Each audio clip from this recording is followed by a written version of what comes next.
getting ready to start the many things that I have to do on this Monday.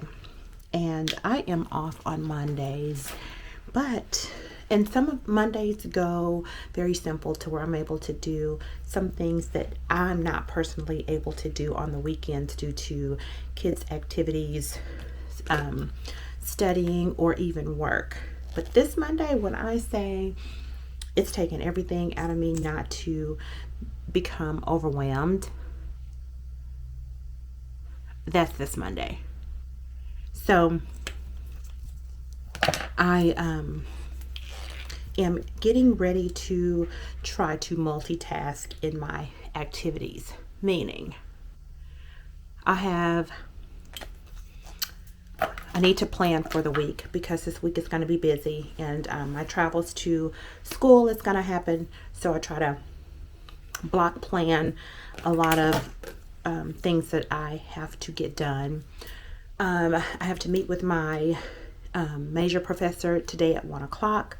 I also want to get a pedicure in because if I don't get it done today, it won't happen. So I'm going to take my planner with me. I'm going to take my dissertation proposal draft with me. So if I'm caught in the manicurist chair, I can flip through the pages and talk to my professor about things like that. Hold on. Okay, I'm back. So I'm going to try to double up on some things today. I think before I took that call, I was just letting you know how jam-packed the day is. So I need to go to my nail appointment. Also, be prepared to talk to my professor during that appointment. I have some Amazon returns that I need to get back that I'm going to drop off at Staples. My girls and I had a dentist appointment today, but I canceled mine. I can't do it. The girls are going to go to their dentist appointment. I also have to come back home and get ready for an etiquette session that I'm going to teach briefly this evening to the undergraduate sorority that I'm a part of a sorority, but this is for the undergraduate. I need to prepare a presentation to talk on etiquette there tonight. And I also have to travel over an hour to get my youngest daughter to volleyball practice. So I've planned out my outfit right now I'm just wearing something casual for the day. Then I'm going to come home, change clothes for the etiquette session, but I'm trying to make it versatile to where I can easily take off a blazer, fascinator, and be comfortable driving on the road. And then we have practice until 9 o'clock tonight, and then we'll travel back in. So even with that, I'll be over an hour away. I'll pack my work calendar, my class calendar, and I'll try to get some assignments in. I know that was a whole big spill of things, but typically when things get so just pile on you, you can get overwhelmed, and sometimes you'll want to just become paralyzed because you have so much going on. And I chose to approach it a little different. So last week I started looking at everything that is going to be happening on my one good day off, and I just started planning accordingly. So some things that I normally would get done on my Mondays, I did yesterday on Sunday. I did my nails, and y'all, I am loving the cat eye metallic nail polish. I'm absolutely in love with it. So I did my nails last night. I also, and hopefully before my camera shuts down, I can share with you another tool that I'm going to be using when I plan out my weeks. What I have been doing is, with a regular notebook, I'll have my planner out and I'll just jot things down in notes. I have a smaller notebook, but I started to write down some things that I wanted to have in place as far as planning out my intentions for the week, my goals for the week, thoughts that I may have, ideas that I may have for the week. I wanted it to be in a separate place that I could just download that information before actually going into my planner and setting aside tasks for each day, thoughts for each day, even intentions for each day. And I stayed up pretty late last night working on this, and February is coming up at the in the middle of the week. So this is a perfect time for me to go ahead and get started. So I won't have January in here. I think I'm gonna turn the camera around quickly and show you. I have about 4 minutes left on this flash drive, but I'm gonna show you what I downloaded out of my head and made in book form, and that's what I'm gonna work on today. So let me turn you around. So I would say this is my prototype, and it's an 8.5 by 11 book. I printed enough pages. I have it bound with a white coil. I continued the pattern on the back. This is something that will be durable that I can take along with me in my work bag, but I am deeming this my weekly planning journal. And I am going to transfer all of my goals for the year in here. So there's a page for goals and a morning routine checklist. I think routines are very valuable to anyone's life, especially if you have a busy life that is full of things and you feel like there's some things that you're not able to cover because of, you're just overwhelmed, you're exhausted, all of that. So I'm going to download the things that I want to get done in the morning so that it'll be in front of me. This is out of order. I have one for the morning. I have one for the afternoon and evening. And because I am not doing this for January, I went on and filled in my February month at a glance. And I also have a month at a glance in my regular planner. But for the purposes of trying to download and I say niche down my week, I have this so I can fill it in. This is actually undated. They're undated. Yeah, you can see right here. So I wanted to also have a space that was open for me to either put words here if I wanted to make this like my, hold on, let me get some water. If I wanted to paste some pictures for the month or for the week, inspirational pictures that will cover my goals, I'm afforded this. I can make this into a checklist. I just wanted an open space to be able to have some freedom to do something else. And then I have a notes page for me, and then it goes into the weeks. So I'm really excited to get ready to fill in information in these sheets just to see how well this works for me. So at the top right hand corner, I have the month, and I'll just use my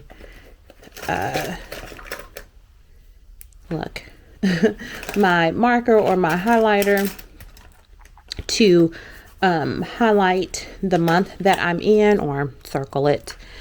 And I forgot, I've had these for so long, I forgot the name of these markers, but I love them and I have rubbed off the lettering. But anyway, so I have a section for the week's goals. I put the week that I am focusing off, telling you about this little section that I've deemed for challenge for the week. So in my effort to push myself out of my comfort zone and not stay stagnant, I'll look at my goals and I will determine or decide what will be a challenge for me this week. It may be documenting my gratitude every day, or pushing myself or encouraging myself in meetings to speak up. It could be researching a topic that I am not too familiar with. Just things that are just doesn't come naturally for me, or if I find myself frustrated with something, or I feel like I need to know something or do something more or take action where I may be more fearful to take action. This is where I am going to put that here so that I can see it. And then when I get ready to plan out my tasks that will accompany these goals, the challenge will appear in my task. And my effort is to, or my intention is to break that challenge down to where I can incorporate it into smaller tasks, to where by the end of the week, I know that I just didn't say I was going to do something and didn't do it, that I didn't push myself.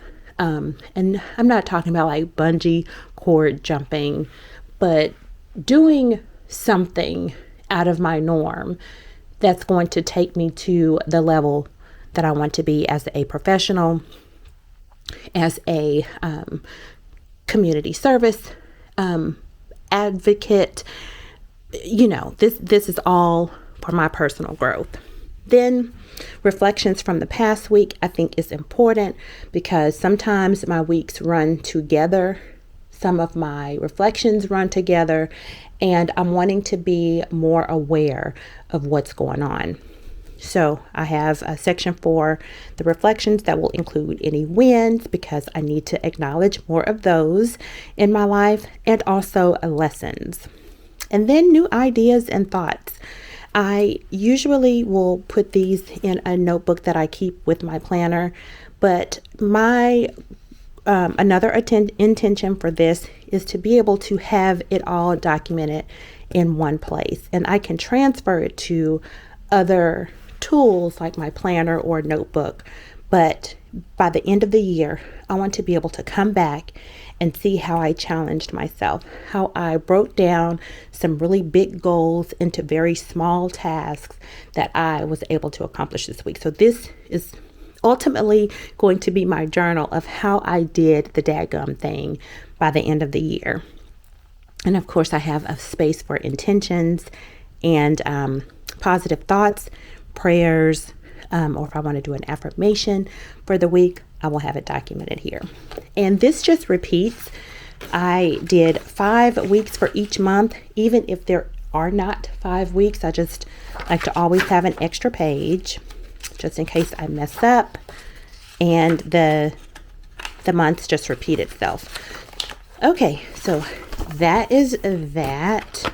I didn't add anything extra. I just wanted it to be very simple, quick to the point. And right now, I think these are the sections that I need to help me download and break down my task even more. And as I go through it and I see that something's not working or I need to add something to it, I can make a note for when I want to do it again. So I'm excited to plan out this week and see how it goes. All right, I'm going to pack up and we're going to head to the nail salon. All right. So I'm going to make sure I have what I need for when I get a call or I call in to my professor. So I'm going to pack a small bag. I also need to get gas today. I forgot. So what I don't have today is a checklist. It's been running through my head, but I'm looking forward to my little planning session in the stylist chair, so that I can get things down and documented. My battery was not prepared to film today, so I also need to get that done. How is your week going so far? I do want to know, how do you juggle it all? I think women are the masters of juggling, whether we want to or not. I just think that we carry so much, and we do it well. Sometimes, you know, it comes at a cost to us because we get worn out. But wow, I celebrate you. I have so many purses, but this is the purse that I carry all of the time. I think I'm just in a new era. I really do think that I am in a new era of life where I don't change out purses often. I want the smallest thing, and I want something that I usually don't have to carry on my shoulders. I just like a little crossbody action. Keep my hands free. If anything, I'll carry my phone. Is that the result of me getting older? But I looked at my purses and like, wow, I don't even carry my purses like I used to. The convenience of it all. Okay, so I think I have what I need to get out of the house. It is 11:52. I know that I'm gonna have to talk to my professor while getting my pedicure. I have 2 items I need to return back to Amazon, but I only logged in one, and I need to get the other one so that I won't have any problems when I go. I can just run in and run out. So take it to my local Staples and get it returned. Like how Amazon now will just go ahead and add credit to your account. They're like, I'm not getting ready to send you any money.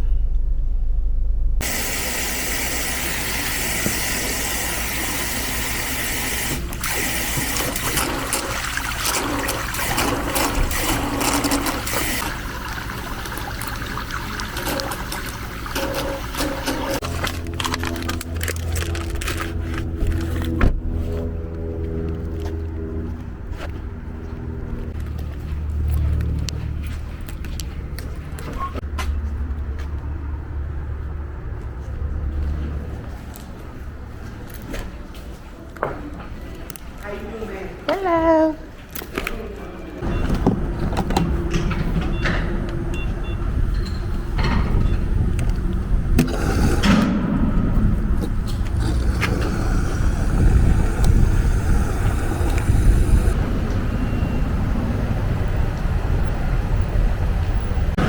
So far, I've gotten my toes done. I've met with my major professor.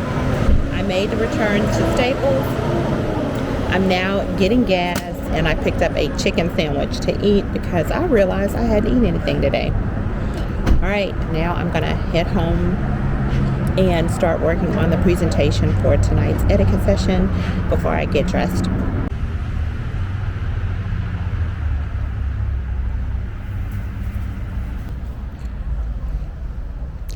So the last time that I was in Jackson for school, my family called me early in the morning, maybe around 5:15, 5:30, and let me know that we had some type of tornado wind gust activity, and it damaged our neighborhood pretty good.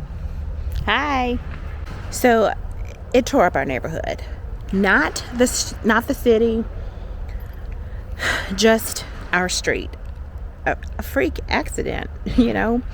So I'm standing in front of my house taking my dog out, and I'm going to show you some of the damage. What you'll see is a bunch of trees, but the homes on my street were affected in minor ways to major ways. There are a family or two that will be displaced for quite some time, so that their home is completely restored. We're able to live in our home, but now that the snow has passed us, the ice is gone, and then we went through a stint of a whole lot of rain. Today is like a really pretty day, and you can hear contractors next door working on my neighbor's roof. No one was hurt. It was devastating when all of this happened, but when I tell you nobody received a splinter during that storm, God is so good. My family was spared. I was able to talk to my girls on the phone shortly after the tree went through the home, and nobody was hurt. And things can be replaced. Thank God for insurance and for a community of neighbors who are all who just stuck together during this time. So where I'm standing, I'm just going to show you a little bit of the devastation. This is across the street from my home. That's an open field, and you're not able to see it from here, but there's a bayou on the other side. And look at all of the trees. At one point we couldn't even see those homes on the corner because of the trees, but now we're able to see much more.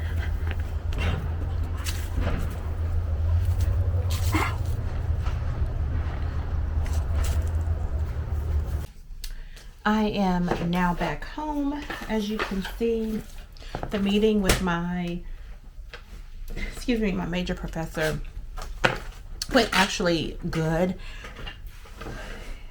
He was able to explain what some of the edits on my dissertation proposal meant, and was helpful in guiding me on things that I need to edit as far as changing, removing, adding, elaborating, all of that good stuff. So I feel pretty good about that. I need to look at the time. It is 2:46, and I have to now get ready for the etiquette session, which is going to be quick and simple because I'm also sharing this time with another presenter. This is for tonight. So my focus is not dining etiquette tonight.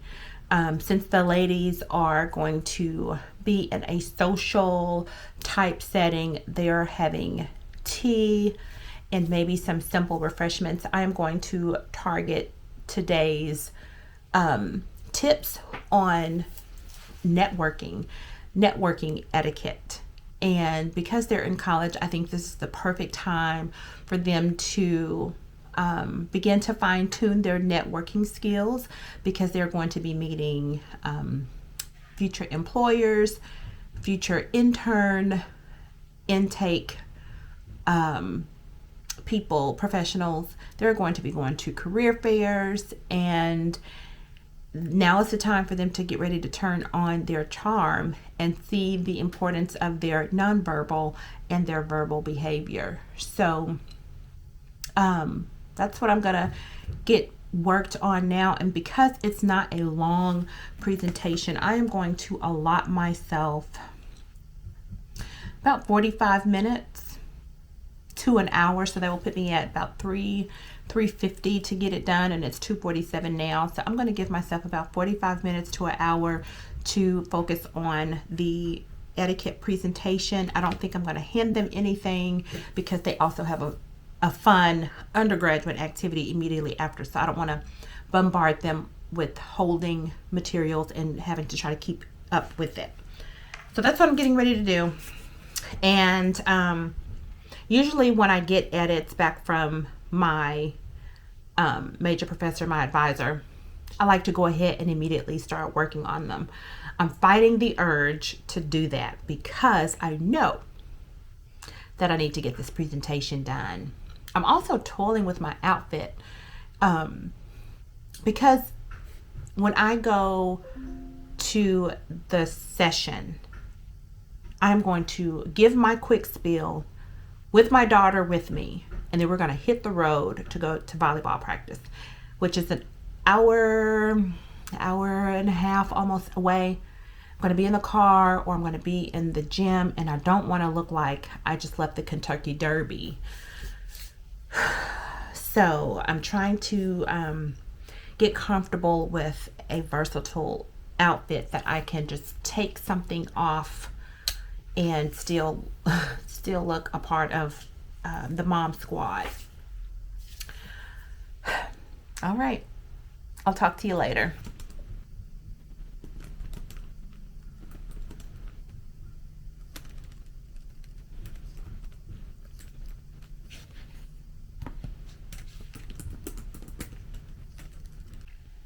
So I just got off the phone with my girls. They have a dentist appointment today, and normally I try to make sure that my cleaning is on the same appointment as the girls, just so we can get it all done at the same time. Well, because I have to work on this presentation, I and my oldest, she drives. I had her check herself and her younger sister out of school today to head to the appointment. And she just called and she said, "You're not going to be there?" And I said, "No, I'm not going to be there. I'm going to be home getting this together so when it's time for me and the youngest to leave, we can leave." She says, "So what am I supposed to do?" And I think it's the cutest thing because we're now at this point where everything that she has done up until this point, I have been right there with her.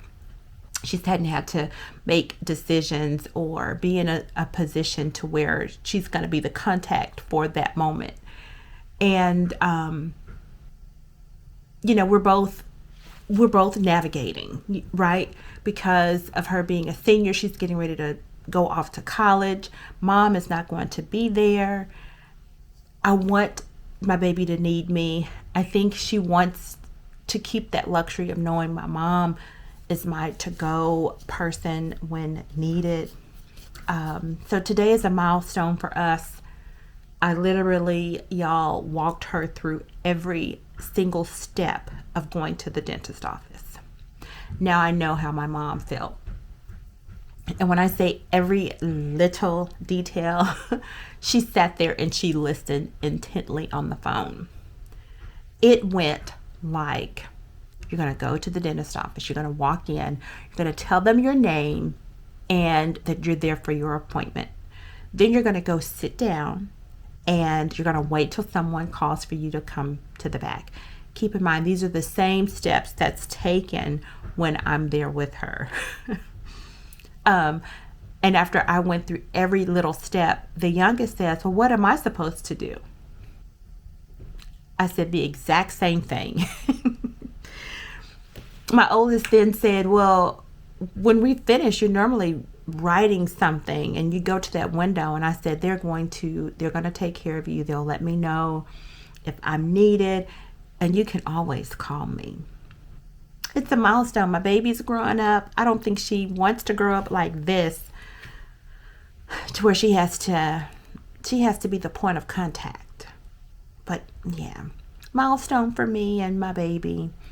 I'm glad that she's not looking at a college that's hours away, because that would be a big adjustment for the both of us. It really would be.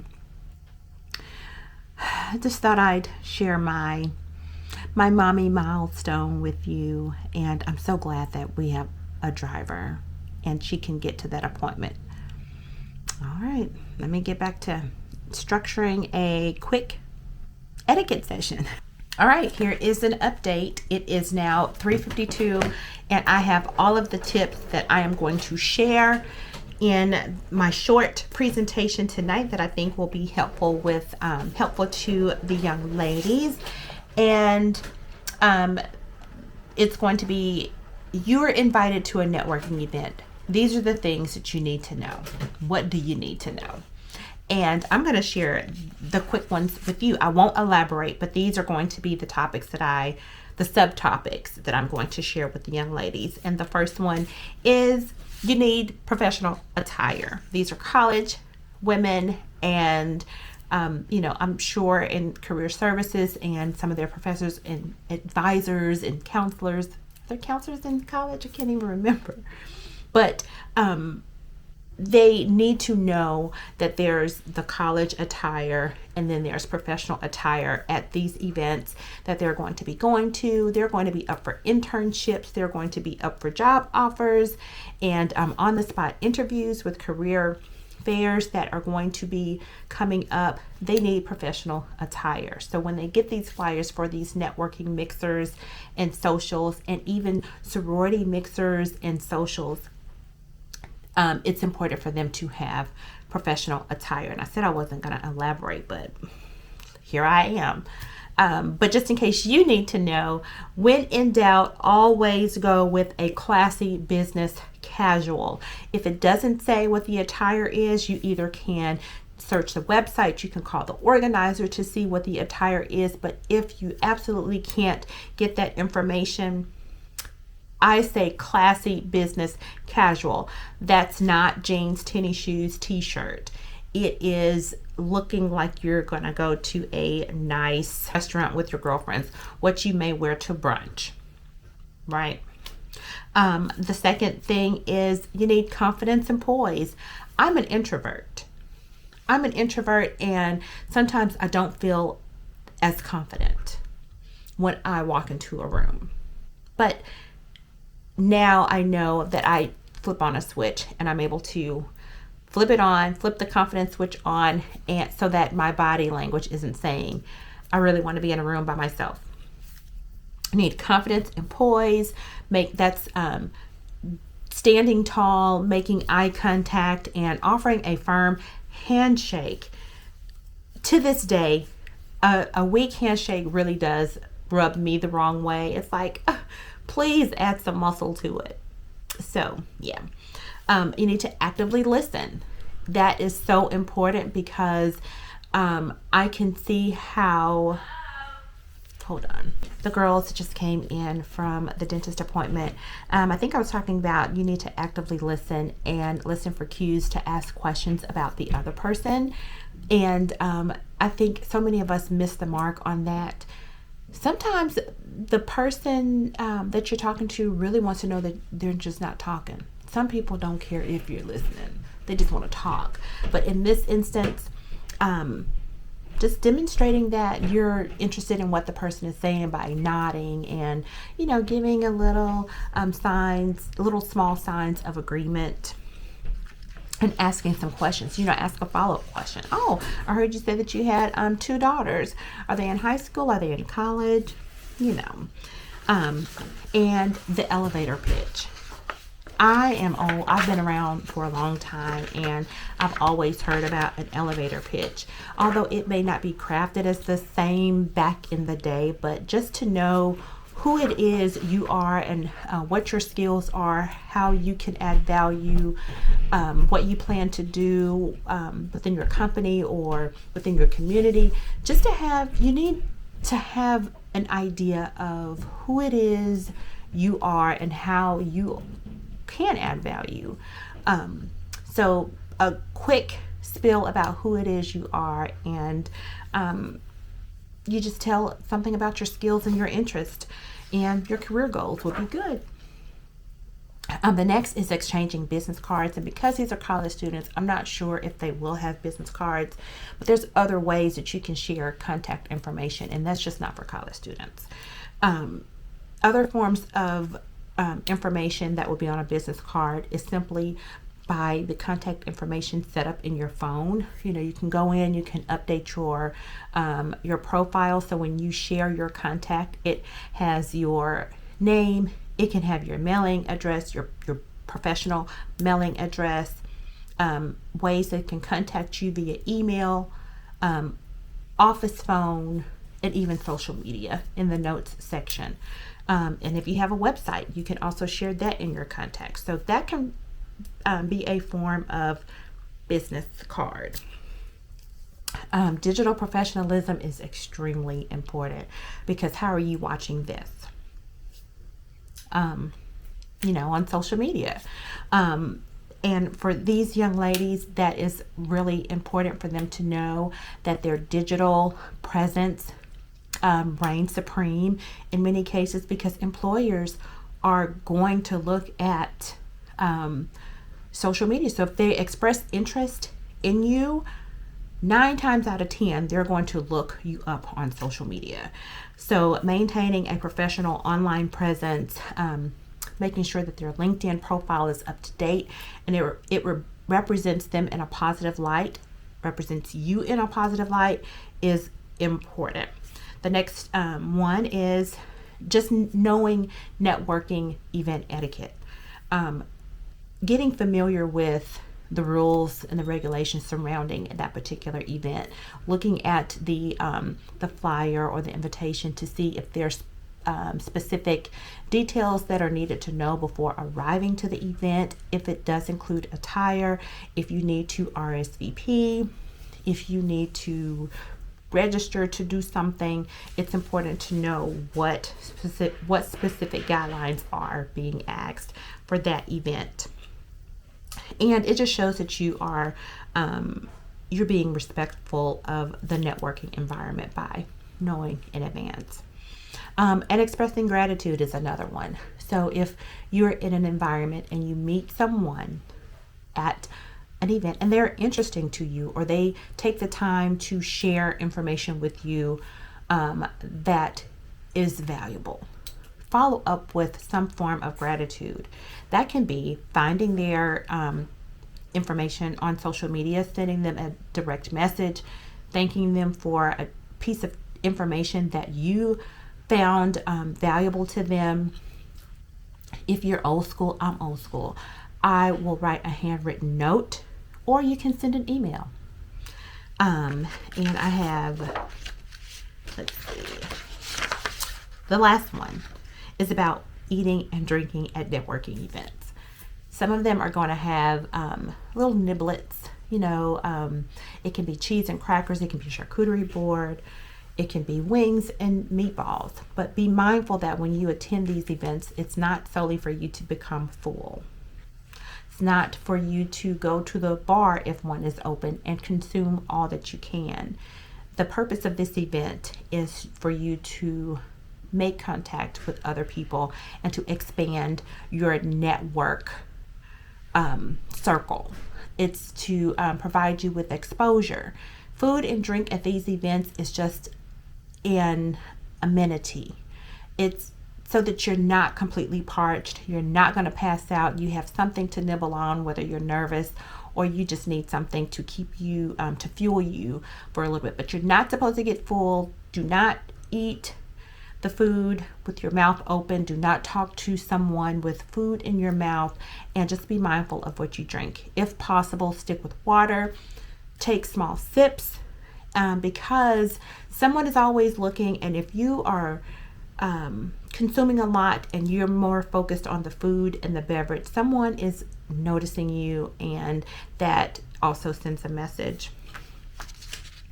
That's what I'm going to share. So tell me, what do you think about my quick tips that I'm going to share with the ladies? And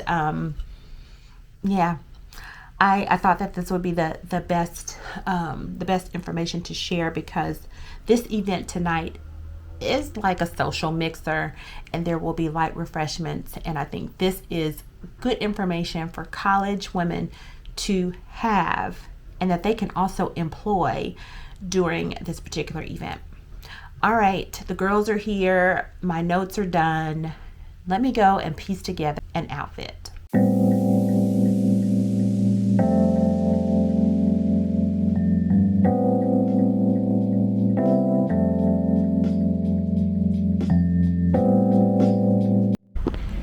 All right, that is done. Went great. The girls were so receptive and fun to be with. Now I'm headed to volleyball.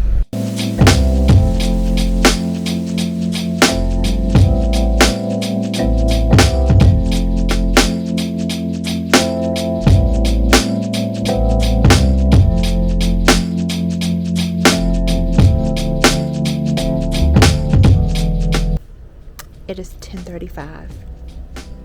You've been with me all day long, and now I am finally ready to say good night.